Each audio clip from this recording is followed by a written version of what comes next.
Kumbinsido si Philippine National Police Director General Ronald Bato de la Rosa na may kinalaman sa iligal na droga ang panibagong banta ng Mauti Group sa kanyang buhay. Narito ang hatong na balita ni Grace Casin.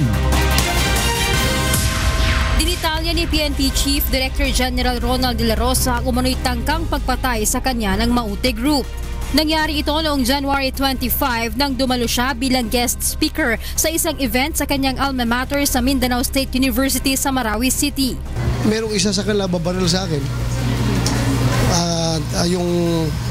Yung operasyon na yun ay supervised by one of the Mauti brothers na nandun talaga sa binyo, doon sa binyo ng aking pinuntahan.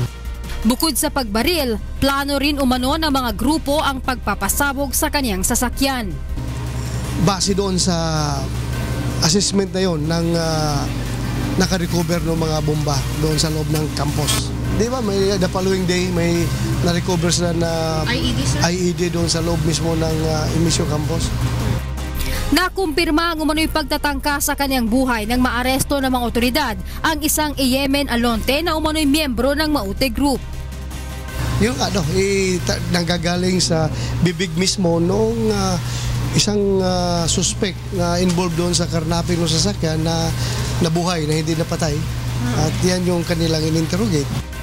Ikinatuwa naman ang hepe ng pambansang pulisya na hindi nagtagumpay ang masamang plano ng Mauti Group. Nakita doon lang na heavily guarded ako dahil nga marami ring mga maranaw na nagmamahal sa akin, yung lalo-lalo na yung MSU community, Mindanao State University community. They were very happy na nandun ako sa aming campus. Kumbinsido ang general na may kinalaman sa droga at trabaho ang motibo ng planong asasinasyon. This Mauti Group is being fed with drug money, di ba? Nabubuhay ito sa drug money, then maybe nasaktan sila sa ating drug war. So yeah, that's my own opinion only. Tiniyak naman ng PNP chief na hindi siya natatakot at mas lalo pang hihigpitan ang kampanya kontra droga at mga terorista. Alam ko hindi ko papabayaan ni Lord. God is always with me wherever I go.